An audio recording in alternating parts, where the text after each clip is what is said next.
सुदामा को गरुड़ को भेज करके आज द्वारका के पास में लिटाई लियो। जैसे ही लिटाया है उसके बाद में चारों तरफ देखने लगे, आंखें खुली, आगे बढ़ करके पूछा क्यों भैया ये कौन सुनंगर है। एक बालक ने बताया है ये द्वारका 6 है। आज ब्राह्मण देवता चक्कर में पड़ गए, वो तो एक द्वारका में जाए है। जवाब दिया क्या कन्हैया कारो कारो यही रहता है। जवाब दिया कन्हैया 6। सोचने लगी कन्हैया भी 6 द्वारका भी 6, अब क्या करूं। जवाब दिया बाबा जी कैसे चक्कर में फंस गए, ये वही द्वारका है जहाँ कृष्ण रहता है। सोई मेरे श्रोताओं, आज सुदामा आगे बढ़े और आगे बढ़कर के जवाब दो लाला कन्हैया के महल कौन से हैं। बोले जो ऊंचे ऊंचे महल।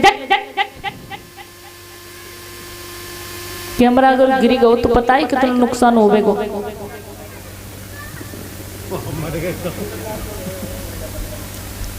मेरे श्रोताओं, आज जिस समय सुदामा ने ये कहा है भैया कृष्ण के महल कौन से ऊंचे ऊंचे हैं, सुदामा जी पहुंचे, देखा द्वारपाल खड़े हैं। द्वारपालों से कहा ए भैया जाओ जाकर के कह दो कि बचपन का मित्र सुदामा मिलने के लिए आया है। द्वारपाल बोले तुम्हारा दिमाग तो ठिकाने पर है? अरे तुम हमारे कृष्ण के हमारे प्रभु के मित्र हो, अरे तुमने शकल देखी? तो आज सुदामा बोले भैया बात सही है, अगर तू कह रहा है तो वो भी बात ठीक है, मुझे देखेगा वो कोई नहीं कहेगा कि मैं कृष्ण का मित्र हूँ, लेकिन जो मैं कह रहा हूँ वो भी सत्य कह रहा हूँ, मैं झूठ नहीं बोल रहा, मैं मित्र हूँ। लेकिन भैया कर्म की बात है। और एक बात कही कि कर्मन की गति न्यारी जग में, कर्मन की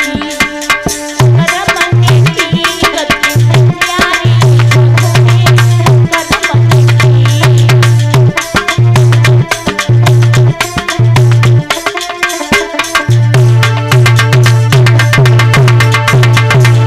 बोले सुदामा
सुदामा ने जवाब दियो है जाओ एक बार जाकर के कह दो। तो आज एक पहरेदार बोलो भैया का बिगड़ रहे हो, जब बार बार ब्राह्मण देवता कह रहे हो तो जाओ जाकर के कह दो। पहुंचा, जाकर के प्रणाम किया है, कन्हैया से जवाब दियो कि हे श्याम पैर नंगे हैं, शरीर पर एक फटी हुई धोती है, सर पर पगड़ी है और वो अपना नाम सुदामा बता रहा है। जैसी सुदामा को नाम सुनो प्रभु भाग करके चले ही, पीतम्बर गिर गया लेकिन उठाया नहीं, जाकर के अपने मित्र को छाती से लगा लिया। बोलिए भक्त और भगवान की।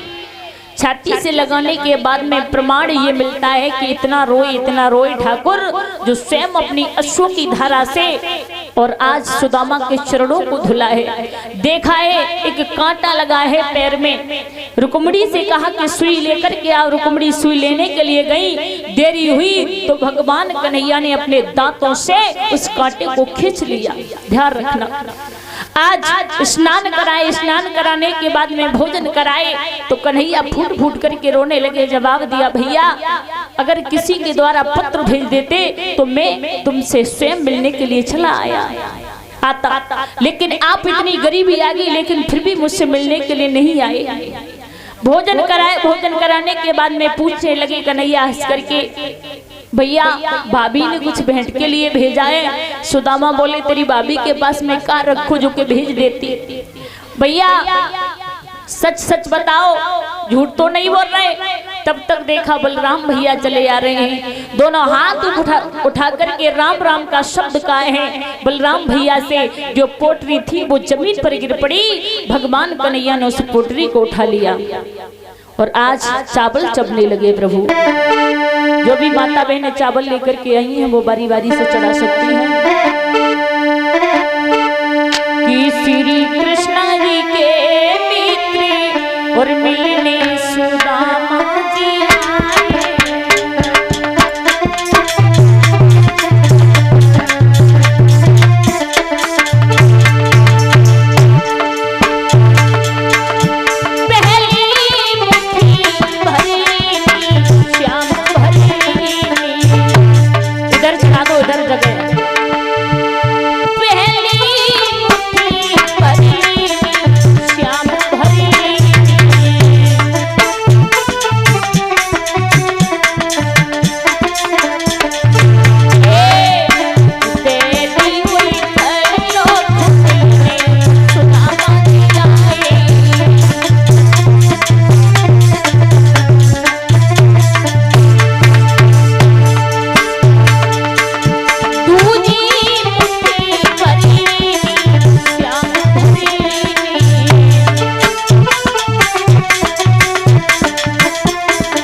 पकड़ लिया। जवाब दिया, प्रभु भिखारी को राजा और स्वयं को भिखारी करना चाहते हो।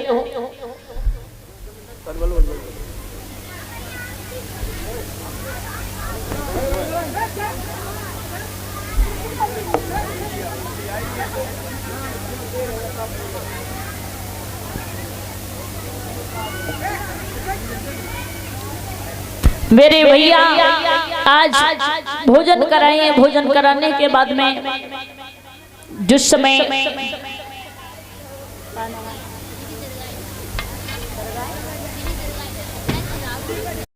तो सोचने लगे, मुझे ऐसा लगता है किसी राजा ने आकर के यहाँ महल बनवा लिए और मेरी सुशीला को भगा दिया।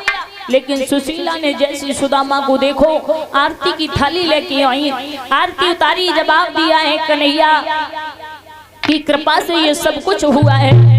तो सुदामा जी बोले, मुझे राजपाट धन दौलत नहीं चाहिए। आज छोटी सी उम्र में अपने बच्चों को राजपाट धन दौलत दी है और सुदामा और सुशीला भगवान का भजन करने के लिए चली जाती हैं। बोलिए गोविंद भगवान की।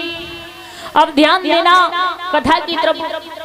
जिस समय परीक्षित महाराज